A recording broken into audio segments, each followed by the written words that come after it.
Welcome to episode 2 of Beyond the Feed, a space where creators share how they got started, the ups and downs they've experienced, how they make money, and everything in between.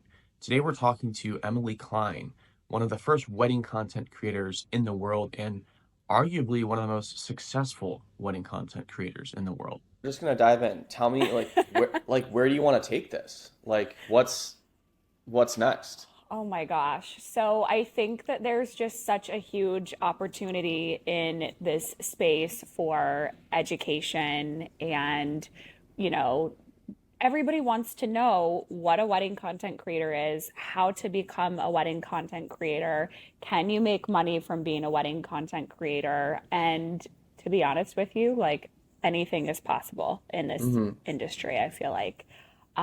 But you can't go to college and learn how to be a wedding content creator. And a lot of people can't afford to go to college. So everybody has an iPhone, though. Yeah. Well, So, and I totally agree. I think it's going to be way bigger than just weddings too. mhm. I think that's the first type of experience where it's becoming a common thing. Like to have someone be like content creators are now like vendors at experiences, and I think Yes. weddings are the first experiences you're seeing that. But I think, well, let me ask you, where do you think it's going to go beyond weddings? So my company has already done corporate events. We got hired to do an event with Philips Norelco, and did a whole launch party for them back in, I think it was like back in April of last year, and it was so fun. Um, I'm forgetting the actor's name, And but what are they hiring you for? Like what's your job? so my job is to just capture content at the Yeah. event, capture all of the details. I mean, this content didn't even see the light of day. Just for corporate, they wanted a beautiful recap done of the event. They wanted the raw footage. They wanted someone to put it together just so they could show it on their, like highlights with the team and, show this beautiful event that they put together. So there's definitely the corporate aspect of things. And then we've also done birthday parties and a bunch of mitzvahs and baby showers, Hmm. proposals, engagement parties. I know some wedding content creators that go on full bachelorette weekends, and it's just like a whole thing. Even when my husband and I were moving out of New York City and we had our little going away party, we only had, like 8 of our friends there. But I called one of my friends and I was like, I might hire you to come and just do content for this because I know that people are going to do like little speeches and, like I just kind of want to see how our going away party went. It was a big deal. We lived in New York City for 7 years and made the jump to expand my business here in Florida. So it was, like a very special moment. So diving into back into or a little deeper into the idea that there's so many different types of events now and experiences looking for, even in the corporate world, like this behind the scenes content creation as a service. Why do you think that is? Well, I feel like people want moments right now. They Mm-hmm. want to be able to have that moment, kind of just like using the wedding industry as an example. There's a lot going on when you have any sort of event. If you're hosting it, you have a huge list of things to do. You're running around making sure everything is perfect, you're checking people in, you're making sure the guests are okay, and you hardly have a second to actually be present in the party on your wedding day, at the event that's going on.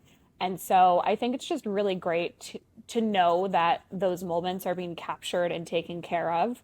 I also have another hot take on this too, Okay. that I've noticed working with a couple planners, they make sure that I film certain things.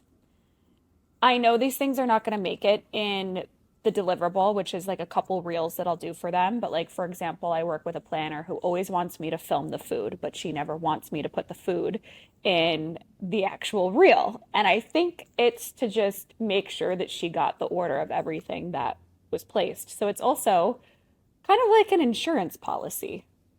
And kind of like it, I've I've had people hire me to do photography strictly for like archival purposes.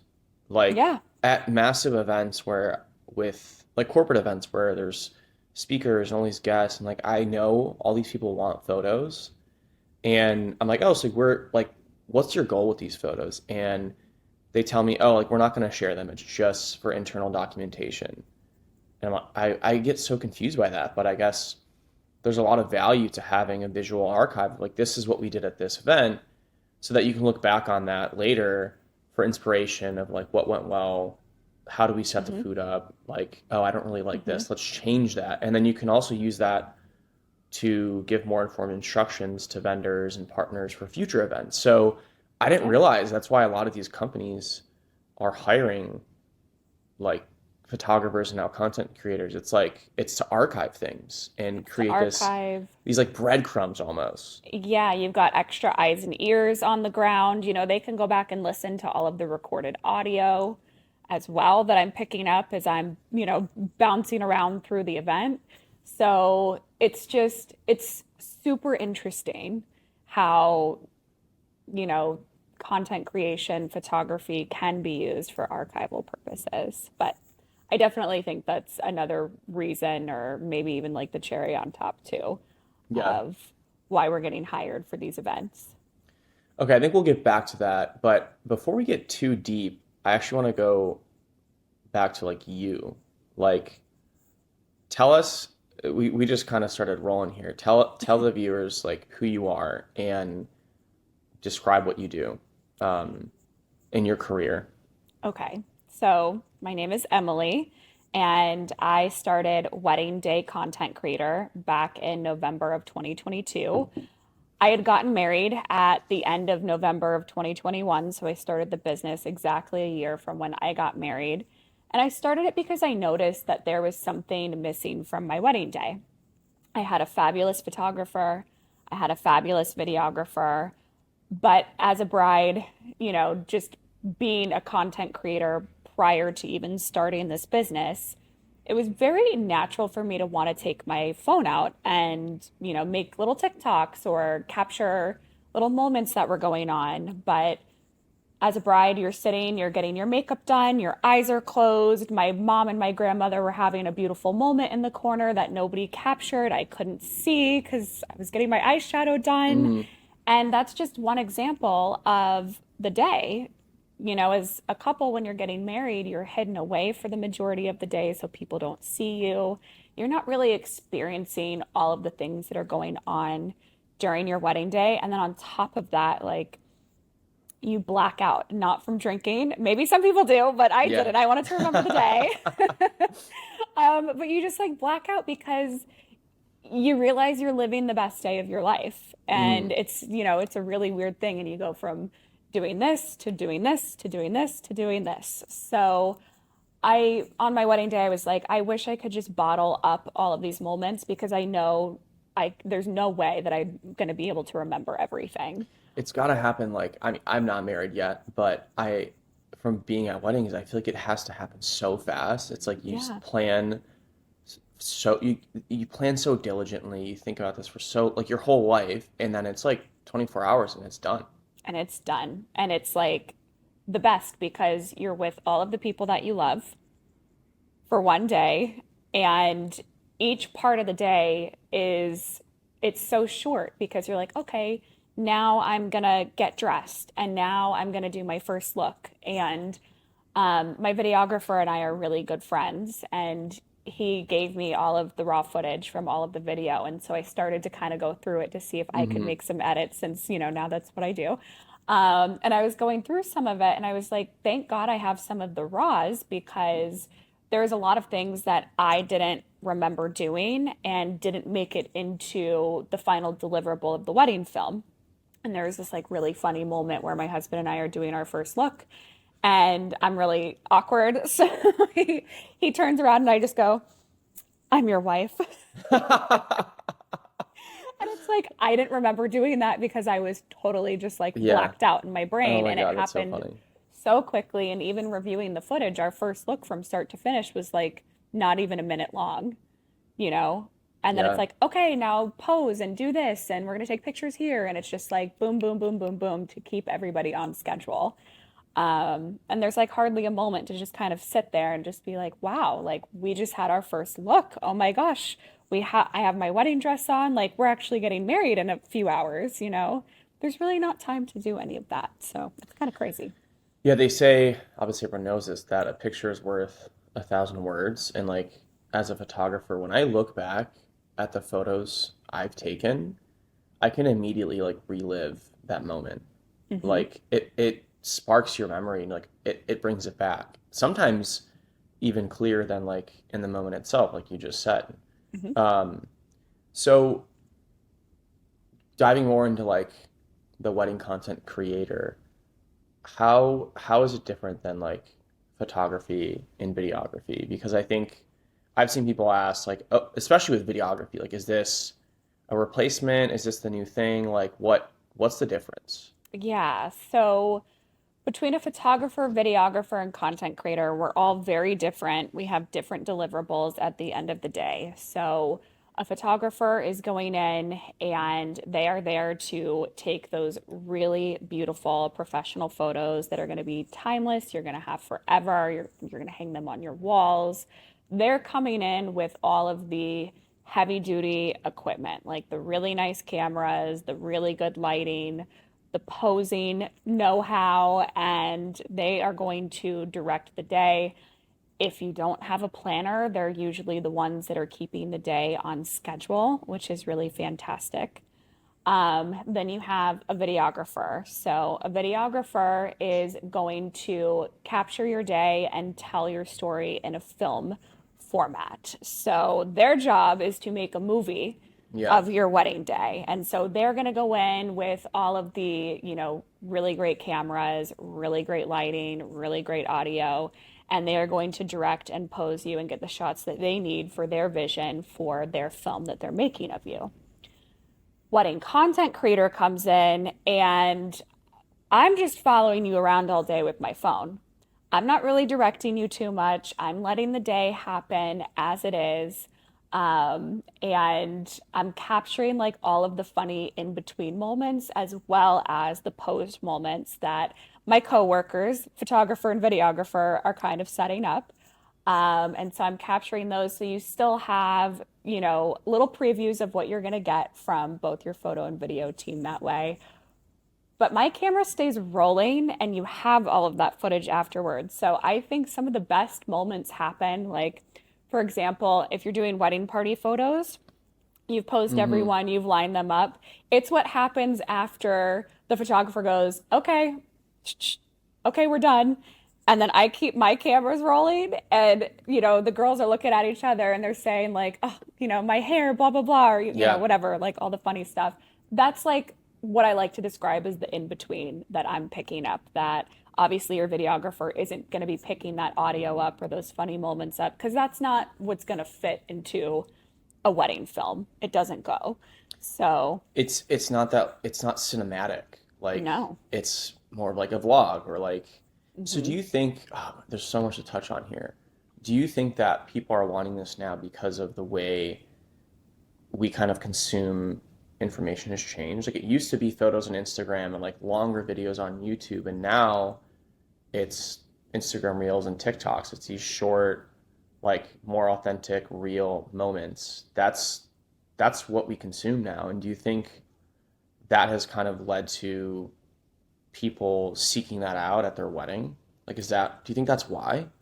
I don't necessarily want to say that's why. I just think that there's more options now. Mm-hmm. And so I usually get either, I have three different couples. I have the couples that want everything. I would have fallen into that category because if I can have as much coverage on my wedding day as possible, like I am going to pay for that. That's all you have left after your wedding day is the Yeah. photos, the videos, everything. So if I can have a film and professional photography and someone on iPhone duty, perfect. So I have couples that are like that. Then I have the couples that were never hiring a videographer in the first place. whether it's due to cost or whether they just know that they are going to waste their money because they're never going to sit down and watch a Hmm. film from their wedding. And so they just don't necessarily care about that. But they're like, you know what? Maybe we should have, just like some things captured. So that's when a wedding content creator is a great fit for that. And then I also have couples who just flat out cannot afford videography, and it's another great option. Yeah, I know video is, I've started to do more content creation and video myself, and it's just like, it's a lot of work. Hmm. Um, I could never be a videographer. I dabbled in long form content, but the editing, it's so long, it's so much. and there's so many elements to it. Like that's why Hmm. I started with photo. It just kind of happened, but there's been so many times I've thought about doing video because it seemed fun, but then I thought about, oh, like I have to think about cuts and sound and like that seems like too much work. I'm gonna stick to photo. Yep, But it's so a going lot. going back a little bit, we didn't really talk about how you got here. Like I know your personal experience at your wedding was part of the inspiration for getting into this, but like Hmm. what did you do before? And do you think that like is there a moment in your life or an experience you had that set you on this path, either like skills you built or like passions? Like do you think you were like made for this before it started? Like how like Oh, yeah. what led to this? I think like this was the perfect job that found me at the perfect time. And I feel like for my entire life, I have been preparing for this job to be wedding day content creator. And This is your destiny. this is my destiny. This is going to be my life's work. And when I cannot stand anymore to go shoot weddings, I will be educating people on how to do it because this is just, I love it so much. Hmm. So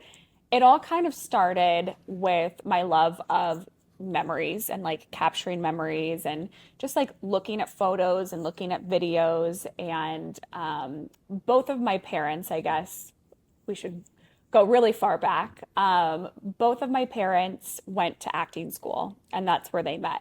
So when I was little, I was being taken to lots of auditions with my mom and my dad, and getting in front of the camera, getting behind the camera. I was very interested in all of that from a very early age.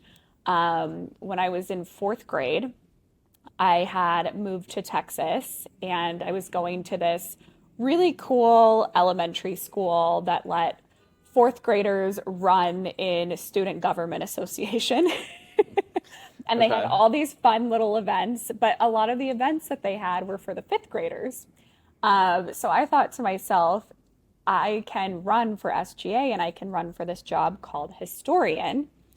And if Mm. I run for historian, I think my parents will buy me a digital camera and then I can go to all the cool events that the fifth graders are going to because I'll have to document them. Yeah.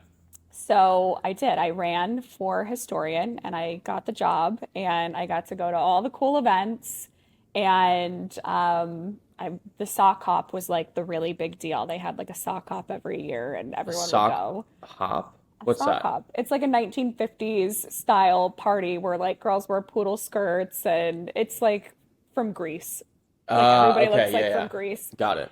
So it just was like really funny and it was And like this is in you're in fourth grade. I'm in fourth grade and I'm like planning all of this out. So it was like you just had a love for moments Hmm. and this that was such a hack. You're like, all right, this is how I can get my parents to buy me a camera. So this is what we're doing. So this is what we're doing. And I was always in charge of all of our family videos as well. So the camcorder was kept in my room. I had all of the mini DVDs. I still have them, and I need to figure out a way to get those developed into a way where we can watch them now, because the only way you can watch them is plugging them into this Right. old camcorder, and it doesn't work anymore. So I need to figure that out. But yeah, from there I found YouTube because YouTube was just kind of a new thing. And this is a really funny story, but in eighth grade, I made a documentary about my eighth grade class, and that wouldn't have been possible without a very big moment in my life when I was harassing my mom to get my belly button pierced, and she was not about it. And my mom Uh, was like, okay, I guess my parents had just gotten their tax return back. And she was like, why don't you go to the store? And I went with my stepdad, and she was like, how about this? If you stop asking me about your belly button getting pierced, I'll let you get an iMac desktop. And I was like, oh, sold. And we went and got it at Best Buy and brought it back home. And I discovered iMovie, and oh yeah. it was like the rest was history. I was like in love with getting all these videos and putting them together. And I realized I had this archive of my whole class in eighth grade and all of the fun things that we did. And so I think that was in February. And I think like June 9th or 10th, something like that in 2010, I released my eighth grade documentary. And I had spent like the rest of the year gathering interviews and like being the weird girl at lunch who was running around with my camera, just like talking to people, interviewing them. Anything we did as a eighth grade class, like I was there filming it, and all of my friends were so supportive. They threw me a movie premiere on the last day of eighth grade. So you've been doing street interviews like along since way before it was the norm. Oh yeah. That's everyone's doing that now. Everyone like in New York, everyone's on the street with that with a mic. Just now it's with strangers, but you were doing it with friends in your class. I was doing it with friends in my class, and then the TV and film teacher at the high school that I went to saw all of that, and I went into TV and film for 4 years in high school, and then studied digital journalism at the University of Alabama, NYU, and Florida State. So, Yeah, you've been building the tool belt for a long time. yep. Um, okay, let's tie this into education. You said you want to help other people do this. Hmm. We're going to talk about a couple things that I think people are going to want to hear. Let's talk about like shooting. You are obviously an expert in all types of like capturing moments, but specifically, you're one of the best wedding content creators in the world. How, like, what advice do you have for people that want to capture better content? From people that like maybe want to make a business out of it to people that are just like trying to get better photos of day-to-day life because they're maybe discovering they love moments and from date night to girls night out, whatever it is, like what advice do you have for people shooting on their iPhone? Okay. Because Number that's the one norm thing. now. Yes, it is the norm now. And oh my gosh, if you guys are listening, please clean your lens. It is so dirty. Get a little, cloth and some spray that you can just keep in your bag. I have, that thing, that little tool on TikTok. I can send you the link to it and you can link it in this episode. But it's actually for cleaning the screen in your car on like your touch screen. Okay. And it can hold like the cleaning solution in it, and then you spray it, and the tool itself is made of felt. So you can just use the tool to wipe it. And you use it on your camera lens. I do. I Wow. can wipe my whole phone down with it, which is great. But yep, I use it on my lens, and I just and then just can use it to wipe at it. So it's a, all in one It's deal. so easy to forget about all the little details. Like I Mhm. pretty meticulously clean, like when I'm shooting on my actual like mirrorless camera, I Mhm. clean the sensor, I clean the lens, like because I know that is so important. But then I'm shooting on my iPhone more now, and like usually I just like kind of smudge it with my shirt. That does And nothing. okay, I promise you. I need to go get one of these I'm gonna car send it to cleaners. you. Okay. Yes, yes. It's the funniest thing. They advertise it, when all the girls on TikTok are showing how they clean their Range Rovers or whatever. They're Yeah. like, and then they wipe it, and it's Yep. super, super awesome. I was like, you know what? I need that for my phone, and it works great. So, um, Wow, I did not expect that. yep. So What that's my about like settings or like because there's now on your iPhone you can change all the settings from 4K, 1080p, like frame rate. Like it's a little yeah. overwhelming, but it's also powerful. Hmm. What's your stance on settings? So I have been playing around with my settings recently because I saw someone who has been shooting in like 4K 30 frames per second, and their content looks great. I usually shoot in 4K 60 frames per second just because I feel like it's better to shoot a little bit higher just when you are uploading everything, into the social media apps. They kind of like compress the files. So Yeah. I try to shoot a little bit higher so it doesn't really happen too much and things don't go grainy. But I'm trying the 4K at 30 and I actually really do like it and the quality has been totally fine. So I am playing around to just see like what each moment kind of calls for and if I feel like switching it up, if it's something that needs like a slower frame rate, then I'm doing that. If it needs like a higher one, then I'm doing that.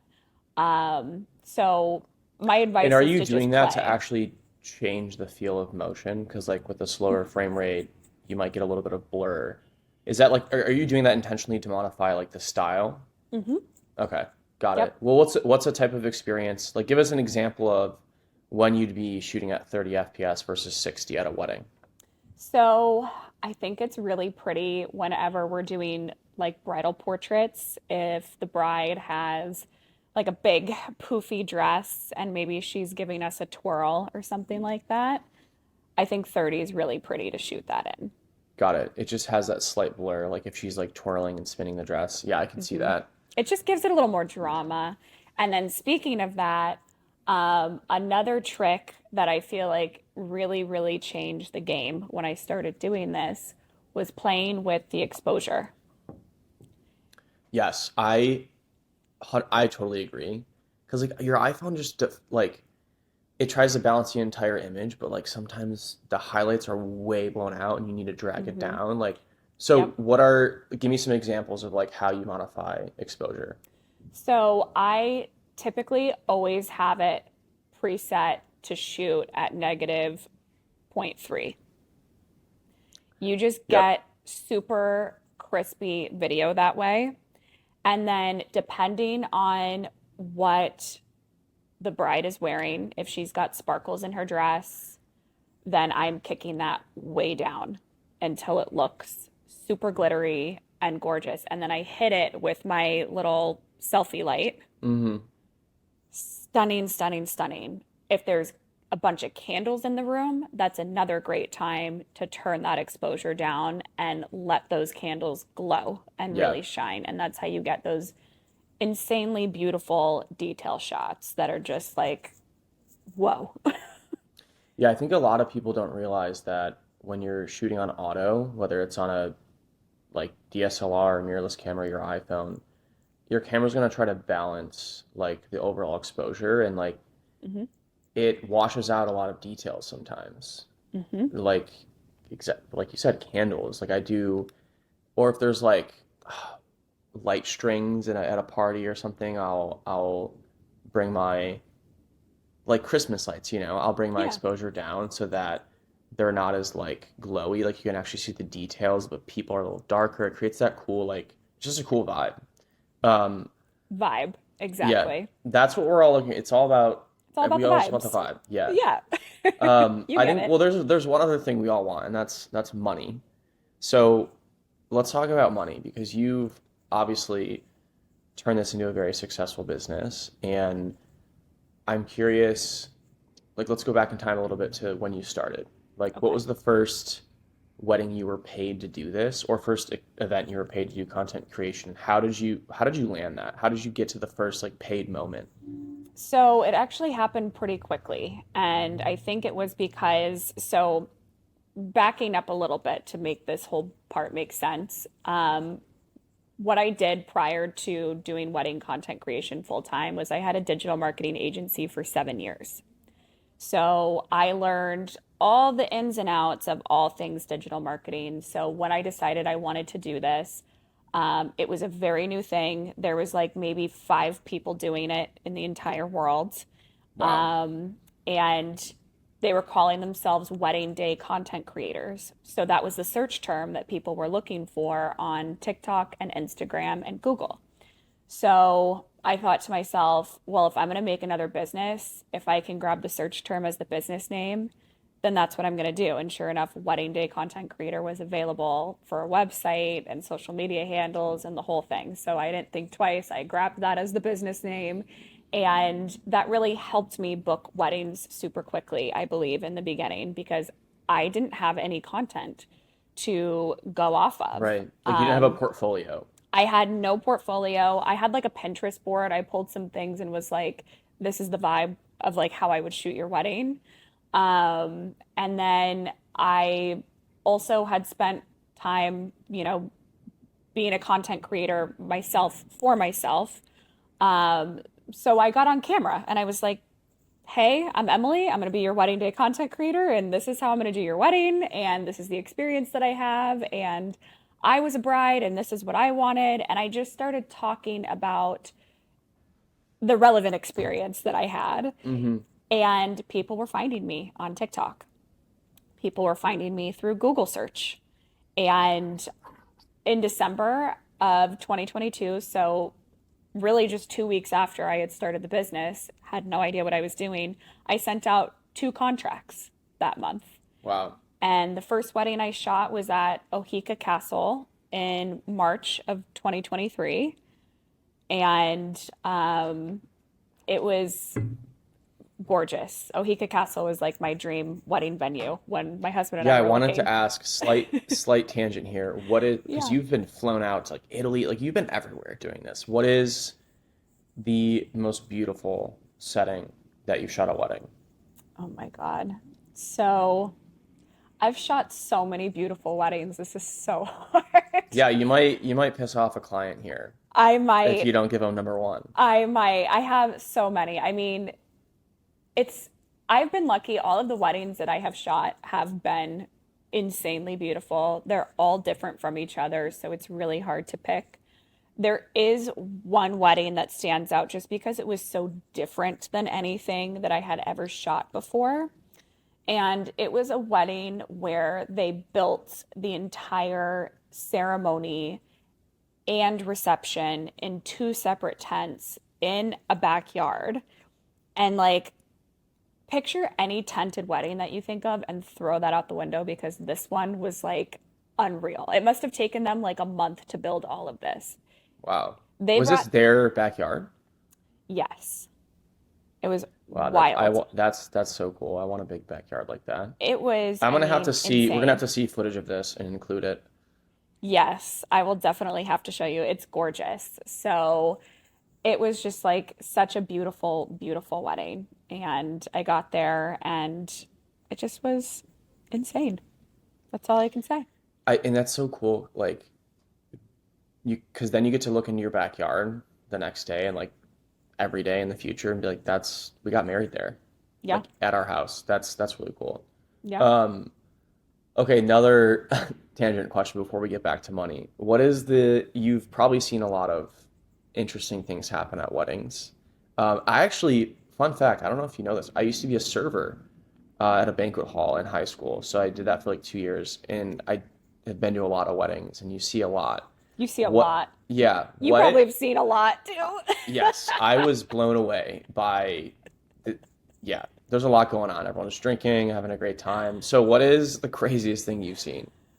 Oh my God. Yeah, So I can see you trying to figure out. I've seen a lot. I mean, I tell this story almost every single time because it is like still to this day the craziest thing I've ever seen. Um, but this this couple, they were so cool and so nice. And I was, as this moment was unfolding, I was like, oh my God, are they going to be okay with this happening? Like it was crazy. So, second time at Ohika Castle. So, like big, grand venue, really Yeah. bougie place to have your wedding. Everything was so nice. Everyone was like, it was black tie, the whole thing. So at the end of the reception, all of a sudden, I hear everybody on the dance floor just like shriek and they get like so excited.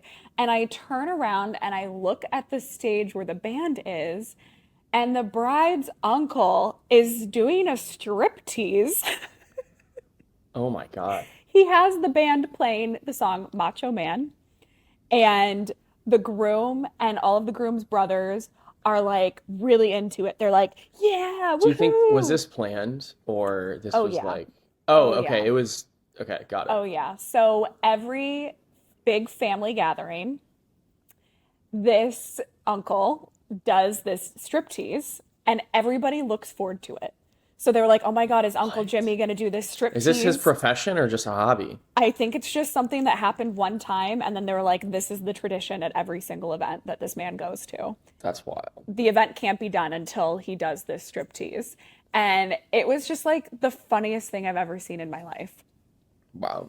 Yeah, I don't want any of my uncles doing that at my wedding. That's what I was thinking, but the bride was like, "Oh, he does this every time." And the funniest thing about the whole thing is he married into the family, and him and his ex-wife, they're no longer together, but he still attends all of the family functions and he still does his Oh, he's the cool striptease. uncle. Oh my He's God. the cool uncle. Yes, Yeah. definitely. I'll have to send you some video of it because it's Yeah, great. we're gonna have to see that too. It's amazing. Okay, back to some more practical things for the listeners. Yes. Back to monetization. I think a lot of people, me being one of them, think I don't think this way anymore, but that the only way to make money as a creator or influencer is by getting to a point where you have influence and you can do brand deals and like basically sell your attention that you've created. But Hmm. you're not doing that. Well, you're doing some of that now, I imagine, but you started by selling content creation as a service and you've Hmm. built an entire business around that. So like what advice do you have to people that maybe really enjoy content creation or looking for a side hustle or like want to leave their job and maybe you don't realize that this is a real business opportunity. Like Yeah. how do you start? It's a huge, huge business opportunity.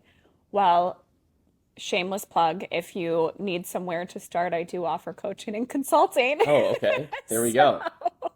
um, you can come and I can, bring you up to speed on everything you need. But basically, you want to do research in the area that you're in and kind of decide, what type of content creation you would like to do.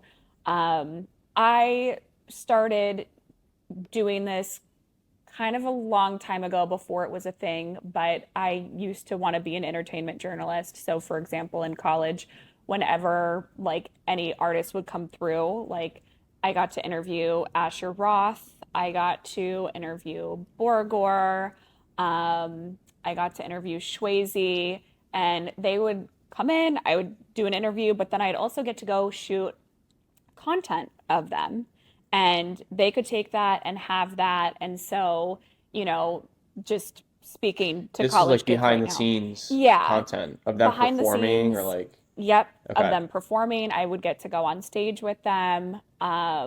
So there's ways where you can go and just like do some research in the area, see if you want to go into weddings, events, birthday parties, baby showers, whatever sounds like fun to you.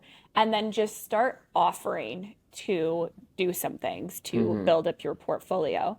If you And this is already, free. Like yeah, just go see what experience you can get because I feel like now I got a little lucky because I was one of the first people to do this. So not really, people just didn't really have a portfolio at that point, and people were just hiring people and just kind of trusting them that they yeah. could do the job. But in this case, I wouldn't say the industry is saturated at all, but there's definitely people that they can find that have a portfolio. So I would go and just figure out, where you can do a little bit of free work, shake some hands, do some networking, introduce yourself to whoever has put this event on, the planner, if there's photographers there, make friends with them. Um, and I would say that's like the best way to get started and get your foot in the door. Yeah, I've done the same thing with like all my businesses, including photography on accident. Like it started as a hobby Hmm. and then I had friends ask me to shoot like their senior barbecue in college and I was a junior as my friends that were all seniors and they're like, "We'll pay you." And I was like, "Whoa, I didn't realize I was that good at this. Maybe I should start exploring how to get paid elsewhere." Um, and I've done the same thing with many other businesses. But yeah, I totally agree. Just like people don't turn down free things and Hmm. like you can get into really cool rooms and experiences when you're offering to do it for free. And Hmm. then that's how you practice and build your portfolio. And then you get to say, oh, I did this. Like those future clients don't know you weren't paid to shoot that event. They probably assume you were. Hmm. Immediate credibility. So, okay. Exactly. Um, how, again, continuing the money topic, when did you kind of break into that second tier of like being able to monetize your audience and your influence?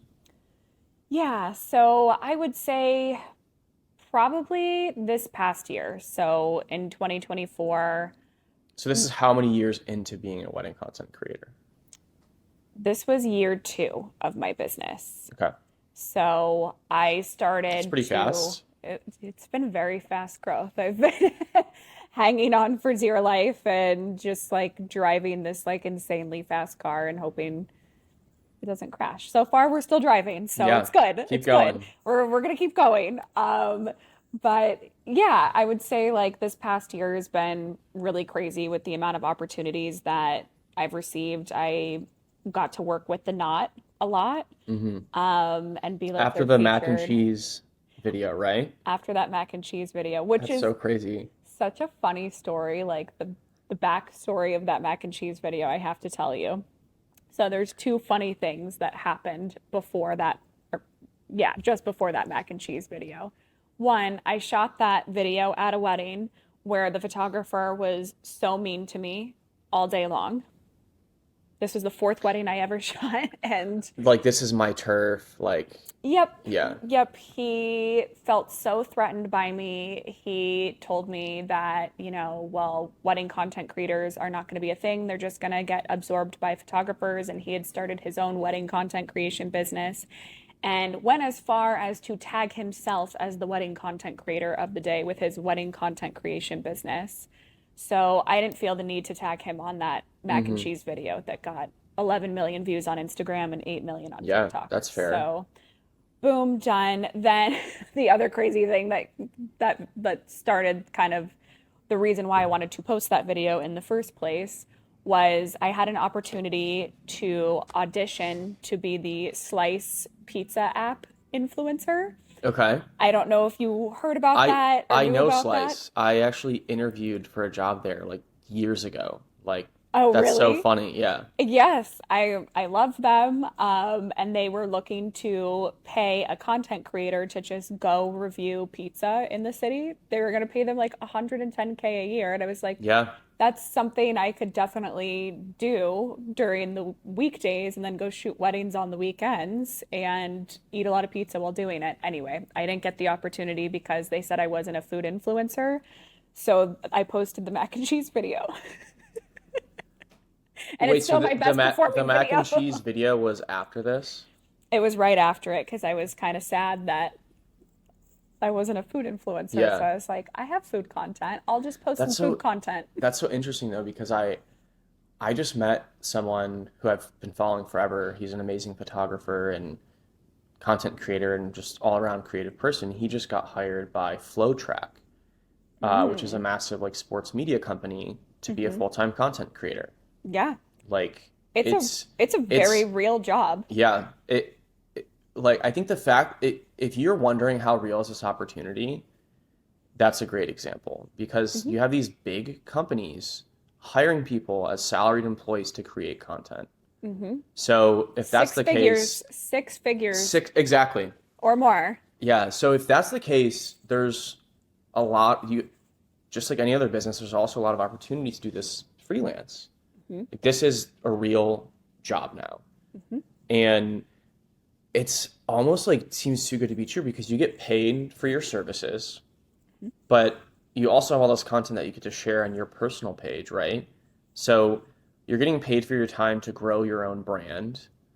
And I mean, over time, like there's only one outcome. You're going to have a big enough audience that you can start to monetize that too. It's like you're double dipping, You right? are double dipping. Yeah, that's exactly a great way to put it. I also used to be like a content creator for this company called Certipet, who did like emotional support animal letters, and I also used to do digital marketing for them too. And I still have codes like attached to videos where Yeah. I'm still getting kickbacks from everything. And it's crazy. I was like a salaried employee for 3 years. And then Yeah. also, technically they're still paying me. So you might not be willing to share this, but how much do you actually make? People love numbers, right? They want They to, do. like, as much as we're telling them all these like there's all this qualitative proof this is a thing, right? But people love numbers. People do You're love 2 years into numbers. this, like, how much do you actually make? So Or you can give us a rough range. I'll give you, I want to give the people what they want Yeah. because I am an open book and I want to put as much knowledge out there because I think it's really important. I think it's important to show that you can make good money, you can be in a creative field, and you can also be in an industry as a female, absolutely killing it and making good money. So, Yeah. year one in my business, I totaled everything up just recently because I had to actually, I have a publicist now, so I had to send all of that over to her. It's crazy. Yeah, we need to dive into the team after this actually, but continue. I do. I have a publicist now. It's crazy to say, so my first year in business, I think I did like 52K. Okay. Not bad. Year two, I closed out last year at like 160K. Wow. And you did So like I remember we talked a while back, you said you had like 80 weddings last year, something like that. 95. 95. And you 95. you have like you have a team. You're not doing all these yourself, right? Like you basically have built an agency now where you also are now sending basically other content creators from part of your team to Mm-hmm. go do some of these weddings, right? Mm-hmm. Yeah, that's so Exactly. cool. Yep. And that is my overall goal is to be the go-to company for wedding content creation anywhere in the world. So I essentially just want to rinse and repeat what I've done Yeah. with my New York team. And it's a big reason why I expanded to Florida because the market here is fantastic and there's, a lot of beautiful weddings and there's a lot of very talented people here. And so there's just like endless opportunity. And like you said, it's not just weddings. Like I think over the next couple of years this is going to be the norm at weddings. Like I'd be surprised if people, especially when you have younger people now growing up, getting married who grew up on social media, like I think this is going to become the norm at weddings. But Hmm. then beyond that, you're seeing it like now LinkedIn is really favoring video content. Hmm. So that's going to lead to business, and it already is leading to a lot of businesses prioritizing basically UGC type of content. So yeah, I'm super stoked to see where this goes for you over the next few years as I think this market just explodes because it's wedding is literally the tip of the iceberg.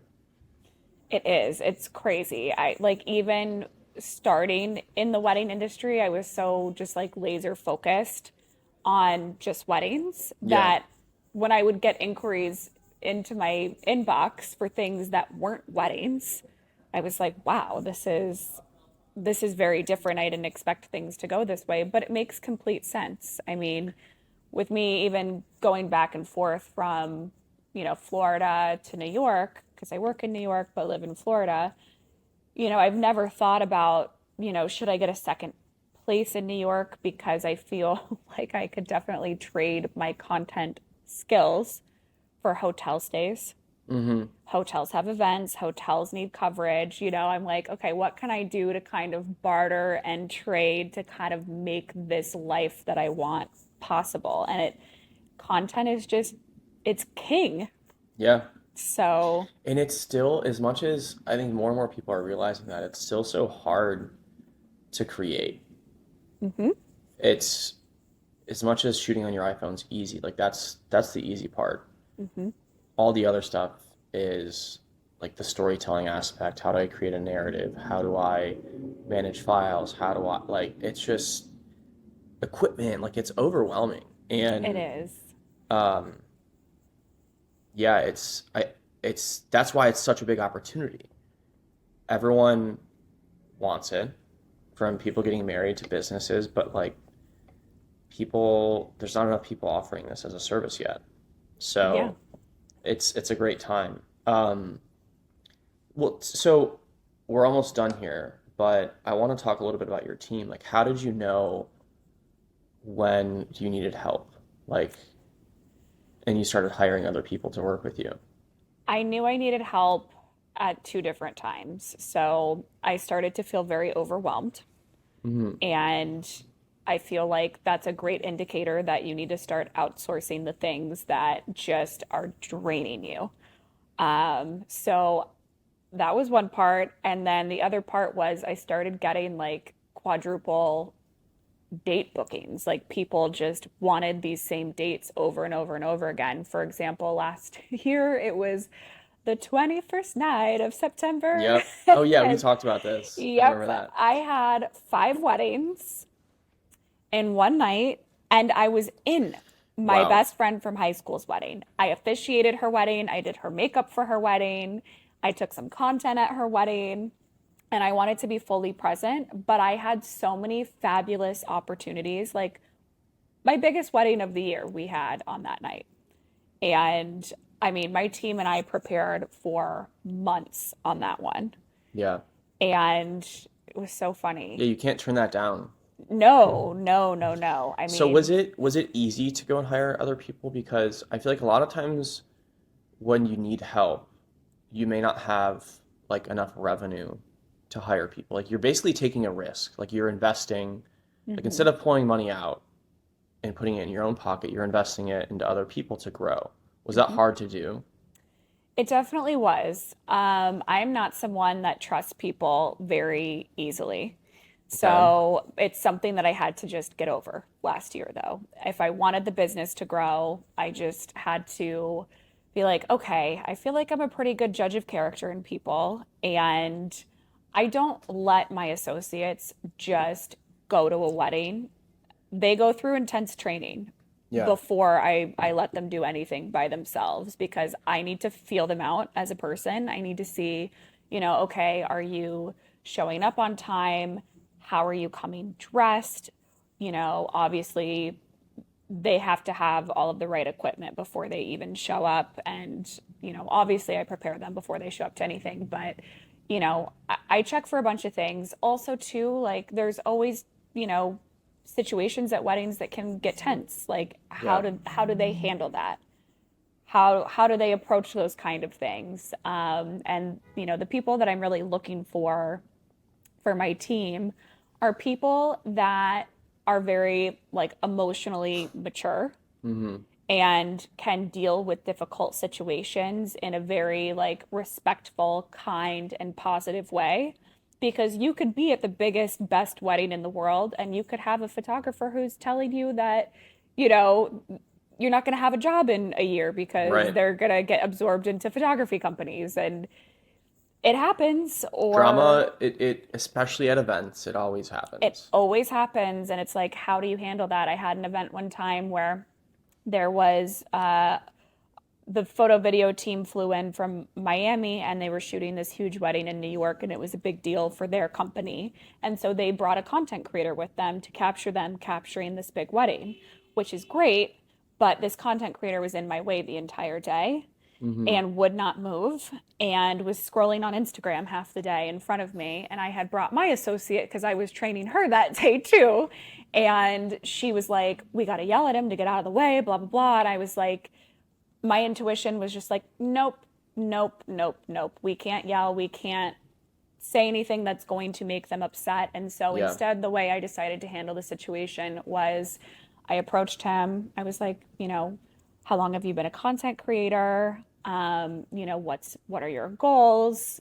Just try to get to know this guy. And then I was like, okay, like, so during the ceremony, I'm going to be here. Where are you going to be? And just approaching it with a little bit more of, just like a kinder, nicer plan, a little bit better Hmm. communication. And I feel like Just like assuming the positive, like maybe they're inexperienced exactly, and they don't know they're in the wrong spot. exactly. And it really should have been on that photo video team to tell that person where to be. Mm-hmm. But, you know, if it's coming down to affecting my content, I always want to find like the best way to handle a situation. So I'm always looking for that. And then, you know, also too, like they have to be a talented content creator. If we're Right. doing 5 weddings in a weekend, I typically cannot edit 30 videos and have them turned around by the next day. So I do rely on my team for some of those edits. And they have to be good at them. You know, we Right. put out quality stuff. So they've got to know, the right camera settings. They know the shots that I like.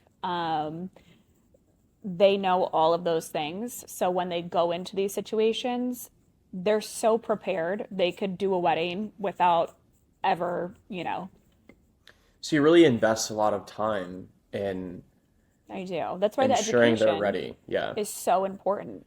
I want them to just feel so, so confident going in. And another thing too with that is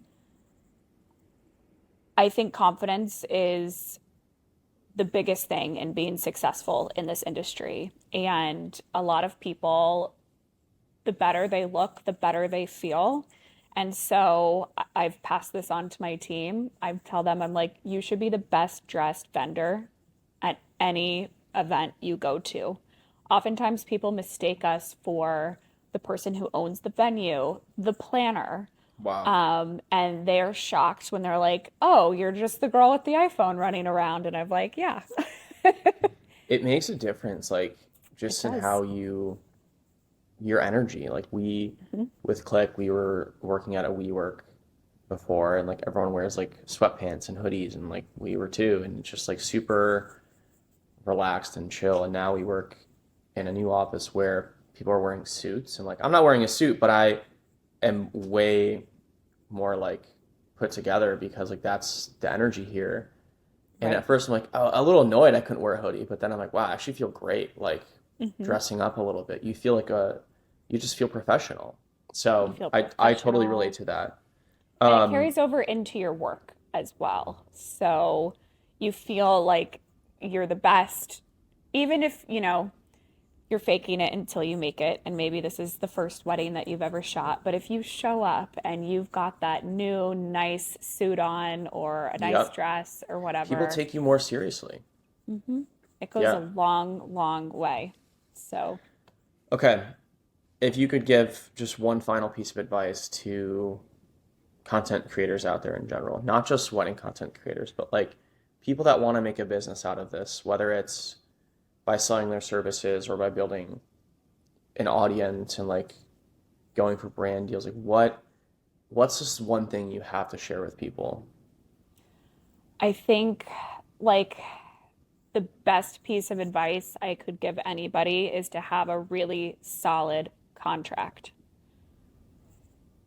It is the most important thing before you do business with anyone, even if you're giving your services for free because you're just starting your business, you still need a contract.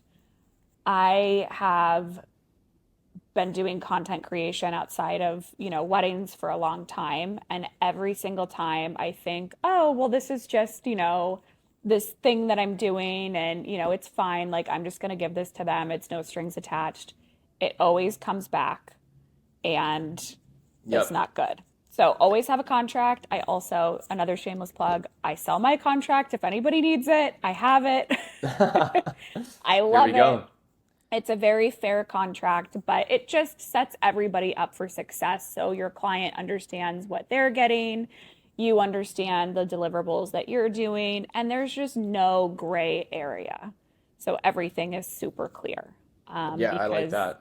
yeah, you might have people I've had the same asking, problems. Like yeah, when I was first doing photography, like to make money, if you don't like make it very clear what the deliverables are, people always come back asking for more, like, oh, can you do this? Can you do that? And I'm every like, single time. that is not what you paid me for.